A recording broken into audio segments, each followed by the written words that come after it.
అలాగే మన మన పక్క రాష్ట్రం, మన సోదర రాష్ట్రమైన తెలంగాణకు కూడా నేను ₹1 కోటి నిధిని నేను విరాళంగా ప్రకటిస్తున్నాను.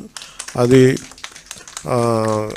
తెలంగాణ ముఖ్యమంత్రిగా మన గౌరవ ముఖ్యమంత్రి శ్రీ రేవంత్ రెడ్డి గారికి నేనే స్వయంగా అందజేస్తాను. ఎందుకంటే ఇది కష్టాలు వచ్చినప్పుడు మనందరం ఒకరికొకరు చేదోడు వాదోడుకుంటాం. ఇది తిట్టుకునే సమయం కాదు. అలాగే వైసీపీ నాయకులు కూడా నా విజ్ఞాపన ఏంటంటే, మీరు కూడా మీ జేబుల్లోంచి డబ్బులు తీసి, మాటలు కాకుండా డబ్బులు కూడా కొంచెం విసిరి, సంతోషం అండి. అంటే ఎవరు స్ఫూర్తి చేసినా పర్లేదు సార్, ఆయన చేసినా నేను చేసిన అట్లా కాదు. కానీ నా ఉద్దేశం ఏంటంటే, ఈ సమయంలో పిచ్చి మాటల కంటే కూడా బాధ్యతతో ఉన్న పనులు చాలా మంచిగా చేస్తాయి నా ఉద్దేశం. అందుకని ధన్యవాదాలు తెలియజేసుకుంటూ, ఇలాంటి విపత్తు సమయంలో మీడియా సోదరులు, మిమ్మల్ని సోదరిమణులందరికీ కూడా, మా సిస్టర్స్కి కూడా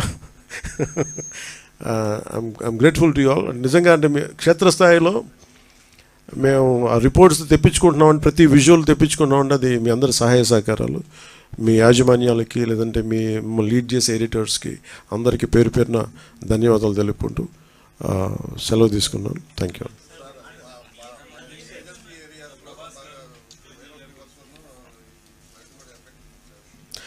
అంటే ఇప్పుడు ఒక సమస్య ఉంది సార్. ఇప్పుడు ఏంటంటే, ఇప్పుడు మనకి కృష్ణాది అయిపోయింది. కృష్ణాది ఆల్మోస్ట్ నిన్న సిసోడే గారు చెప్పినట్టుగా, మన శశిభూషణ్ గారు చెప్పినట్టుగా అది 5 లక్షలు క్యూసెక్లకు వచ్చేస్తే కృష్ణానది అని చెప్పారు. ఇది 4 లక్షలు. ఇప్పుడు ఎందాక మనం మాట్లాడుకున్నప్పుడు 4,75,000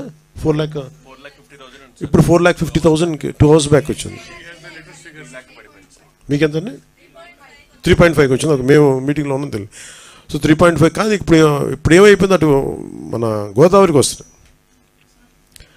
సో అది ఇప్పుడే నేను మన కాకినాడ జిల్లా కలెక్టర్ షణ్మోహన్ గారితో మాట్లాడాను. మెయిన్ ప్రాబ్లం అంటే ఎర్రకాలువ దగ్గర నుంచి, అలాగే సుద్దగడ్డ వాగు దగ్గర నుంచి, ఈ సుద్దగడ్డ వాగు నుంచి కొంచెం కొండల్లో పడేదంతానేమో సుద్దగడ్డ వాగుల ద్వారా అది వరద వచ్చేస్తుంది. వాటికంటే కూడా ఇప్పుడు ఎర్రకాలువలో ఈ నీళ్ళు మనం వదిలేస్తూ ఉన్నారు.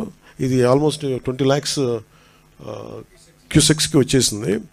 అందుకని ఈరోజు 3 గంటలకి రిలీజ్ చేస్తా. లేదు 20,000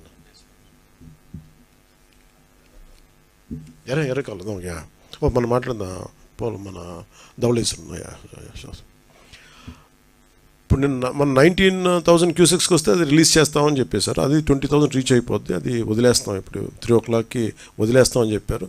సో వెంటనే నేను కాన్ఫరెన్స్ కాల్ మాట్లాడి అందరికీ చెప్పడం జరిగింది. కలెక్టర్ గారితో మాట్లాడాను. ముఖ్యంగా గొల్లప్రోల్లో Welcome to the world of opportunities where dreams meet reality. At Sun International Institute of Tourism and Management, we pride ourselves on being a world-class institution dedicated to nurturing talent and shaping careers. Sun International, Hyderabad, Visakhapatnam.